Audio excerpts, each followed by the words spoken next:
Hello everyone, आप सब कैसे हैं। मैं उम्मीद करता हूं कि बहुत अच्छे होंगे और अपनी पढ़ाई को बहुत अच्छे से कर रहे होंगे। मैं आकाश कुमार बढ़ाना आईसीटी वर्चुअल क्लासरूम में आपका बहुत बहुत स्वागत करता हूं मेरे प्यारे बच्चों। जैसे आपको पता है मेरे प्यारे बच्चों, हमारी आपका 12th क्लास है। 12th क्लास में हम लोग हिस्ट्री देख रहे हैं। चैप्टर नंबर 9 हमारा चल रहा है, शासक और इतिव्रत को हम देख रहे हैं, हिस्ट्री हम पढ़ रहे हैं। मुगल दरबार का हम कहानी को पढ़ चुके हैं। बहुत सारी चीजें हमने इसमें देख ली थी, कर ली थी। थोड़ा सा आगे बढ़ते हैं। अकबरनामा, बादशाहनामा को हम लोग देख चुके हैं, क्लियर है। और इस वाले जो आपकी सत्ता है उसको भी हमने आपका देख लिया था, ठीक। इनको पढ़ा, इनको जानने का प्रयास किया, ठीक है। तो सुलह कुल एकीकरण के स्रोत की नीति पर चले थे, इसको पूरा देख चुके हैं। आज थोड़ा सा इसमें आगे बढ़ेंगे और देखेंगे सुलह कुल का आदर्श राज्य नीति। आदर्श राज्य नीति लागू किया गया मुगलों के अधीन अभिजात वर्ग मिश्रित किस्म का था। जो अभिजात वर्ग था वो क्या था, वो आपका मिश्रित वर्ग का था। अर्थात उसमें ईरानी, तुरानी, अफगानी, राजपूत, मखनी सभी शामिल थे। इनको दिए गए पद और पुरस्कार पूरी तरह से राजा के प्रति उत्तरदायी, सेवा और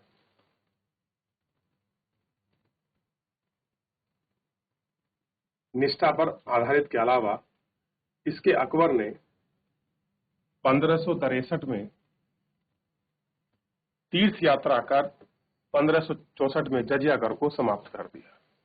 दो ऐतिहासिक फैसले अकबर ने लिए। उसने तीर्थ कर को समाप्त किया और गैर मुस्लिमों पर लगने वाला जो कर था, जिसको हम जजिया कर कहते थे, ये जजिया कर को भी उसने समाप्त कर दिया।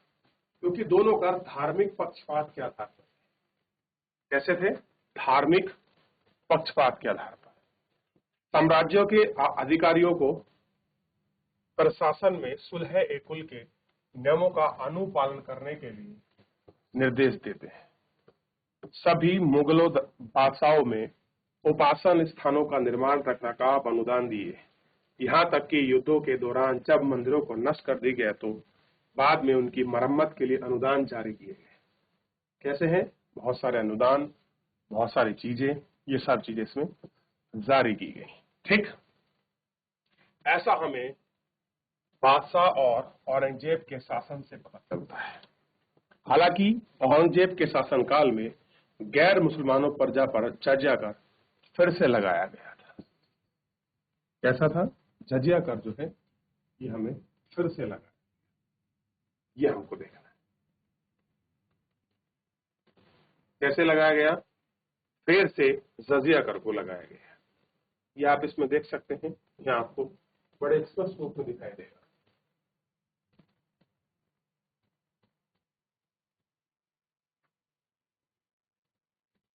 ठीक, सभी मुगल बादशाह उपासना स्थल का निर्माण अनुदान के दौरान ये सारी चीजें की और इनको देखा और बात करी, ठीक है। ये देखिए, ये सारी इमेजेस हैं जो आपको दिखाएगी। अब कहाँ का है, ध्यान रखिए, जो बुक है बादशाह नामा के एक दृश्य से कलाकार द्वारा 1640 में चित्र है इस प्रकार। जहांगीर खुर्रम को पगड़ी पहनाड़ी आपका मणि दे रहा है। ये सारा इसमें दिखाया गया है, क्लियर है। चलिए आगे बढ़ जाते हैं।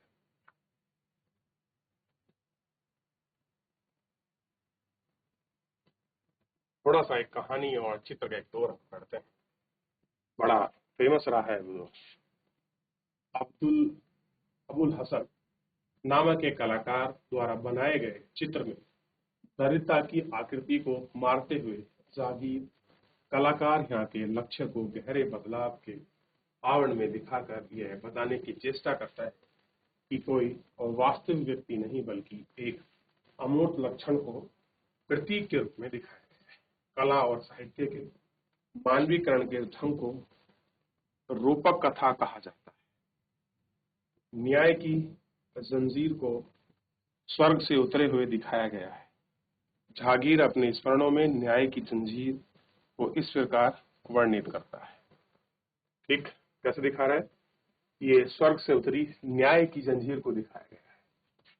राज्यारोहण के बाद मैंने जो पहला आदेश दिया वह न्याय को जंजीर को लगने का, ताकि न्याय के प्रशासन का संलग्न देर हो जाए अथवा वे चाहने के वाले लोगों के विषय में मिथ्य विचार का व्यवहार करें। उत्पीड़न व्यक्ति को इस जंजीर के पास लाया और इसे हिला सके, उसकी ओर ध्यान आकर्षित किया। जंजीर को युद्ध सोने से बनाए, यहाँ तक कि 30 गज लंबी और इसकी 60 घंटियां लगी हुई हैं। 30 गज लंबा है और इसमें 60 घंटियां लगी हुई हैं। इस तरीके से इसको दिखाया गया है। ये स्वर्ग से उतरी जंजीर है जो न्याय के रूप में दिखाती है। अबुल हसन एक कलाकार है जो मुगल काल में आपका चित्रकारी करते थे, शाहजहां और जहांगीर के समय से। क्लियर है? और बड़े फेमस बाप के चित्रकार हुए हैं।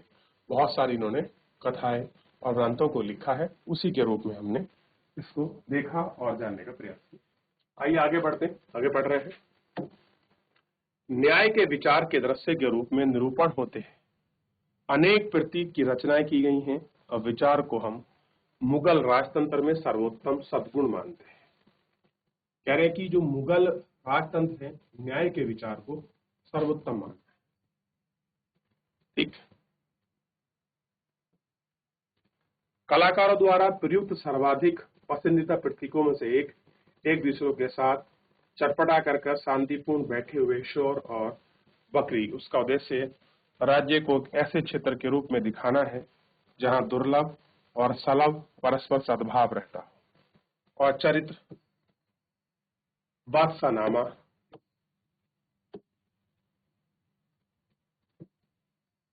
के दरबार दृश्यों में ऐसे प्रतीक का अंकन के सिंहासन के ठीक नीचे एक अलग हुआ है। कैसा है? ठीक उसके नीचे अलग हुआ है। ठीक, आप इसको देख सकते हो कि दरबार में किस प्रकार की चर्चा और परिचर्चा है, कैसा उनका दृश्य है, ये सब देखने योग्य है।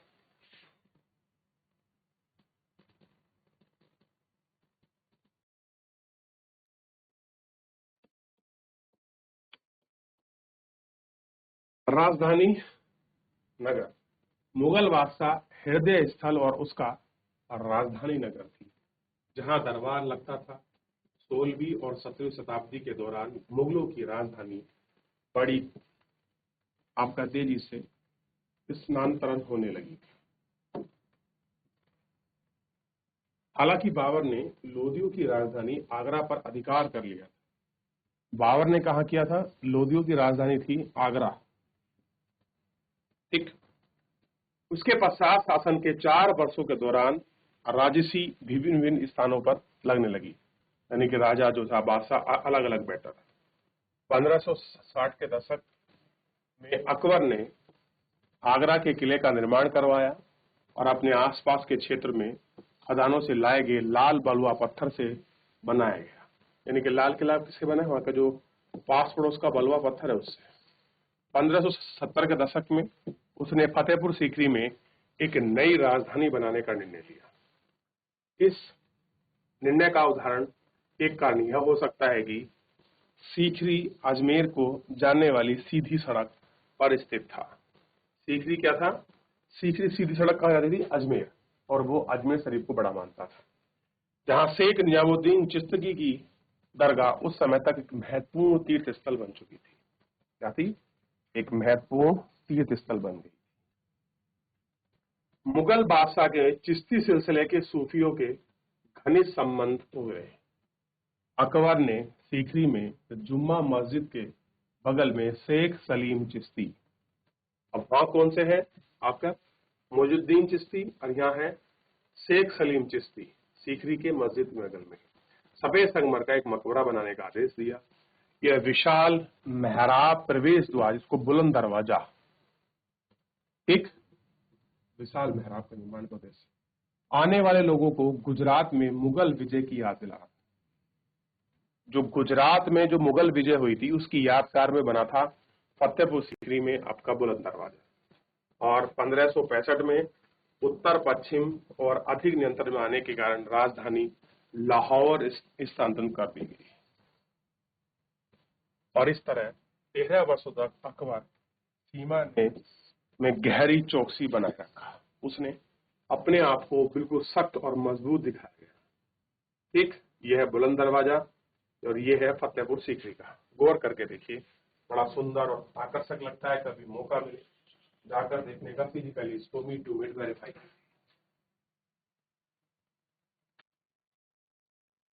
चलिए, शाहजहां के विवेकपूर्ण राजकोषीय नीति को आगे बढ़ाया, बहुत अच्छे से उसने विवेकपूर्ण नीति से बढ़ाया। इमारत निर्माण के अपने शौक को पूरा करने के लिए पर्याप्त धन इकट्ठा कर लिया। जैसा कि आपने पहले शासकों के संदर्भ में देखा है, राजतंत्रीय संस्कृति में इमारत निर्माण का कार्य राजवंश, सत्ता, धन और प्रतिष्ठा का सर्वाधिक स्पष्ट और ठोस प्रतीक है। मुसलमान शासकों के संदर्भ में इसे धार्मिक एक रूप में देखा गया है। 1668 में सेना व राजशाही खानदान आगरा में नई निर्मित शाही राजधानी शाहजहानाबाद के चलते दिल्ली के प्राचीन रियासी नगरों में शाहजहानाबाद की एक नई और शाही आबादी, यह लाल किला, जामा मस्जिद, चांदनी चौक के बाजार में वृक्षिति अभिजात वर्ग के बड़े बड़े घर थे। बादशाह का यह नया शहर विशाल और भव्य राजतंत्र की ज्यादा औपचारिक कल्पनाओं को व्यक्त करता है। ऐसी है कि उनकी कल्पना है, ये उनको व्यक्त करता है और बताता है कि कल्पना स्वरूप कैसा है, कैसा उसका स्वरूप, स्थिति, और ये सब आपका दिखाई देता है। ये सब इन्हीं की कल्पना में। क्लियर है? आगे बढ़े।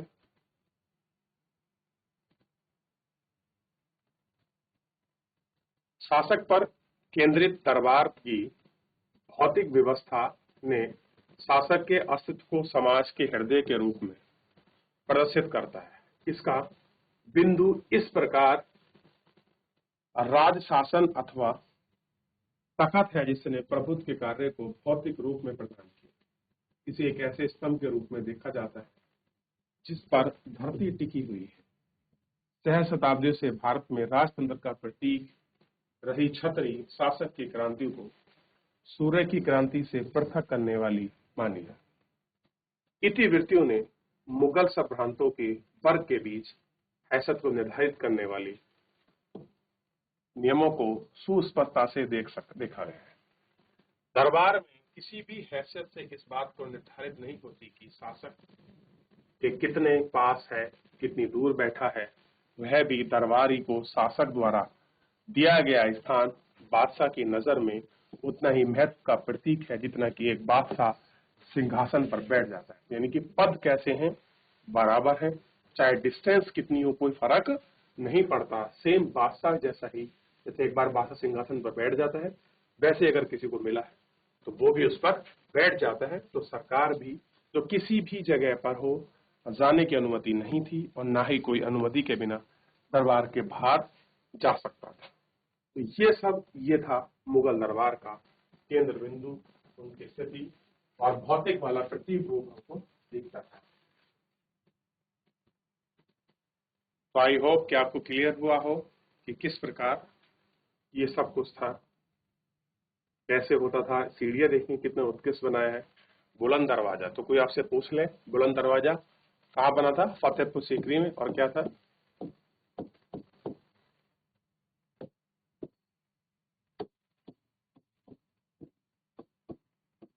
गुजरात विजय के उपलक्ष्य में। गुजरात और विजय की याद है।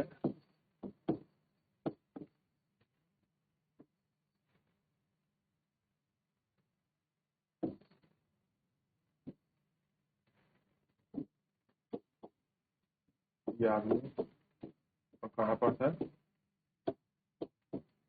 फतेहपुर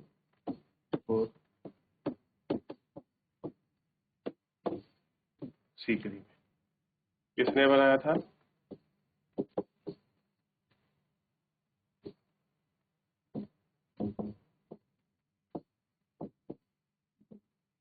पकवाड़ दो, याद रहेगा किसने बनाया था? अकबर। याद रहेगा ना? क्लियर है? क्या आपने देख लिया बुलंद दरवाजा, ठीक। और कब बना, ध्यान दीजिए, टाइम भी मैं आपको लिखा देता हूँ, 1570 में। इसको याद रखिए। गुजरात विजय थी याद में बना फतेहपुर सीकरी और अकबर द्वारा बनाया गया 1570। चलिए तो फिलहाल इतना ही करते हैं आज के लिए, मिलेंगे नेक्स्ट लेक्चर में। धन्यवाद।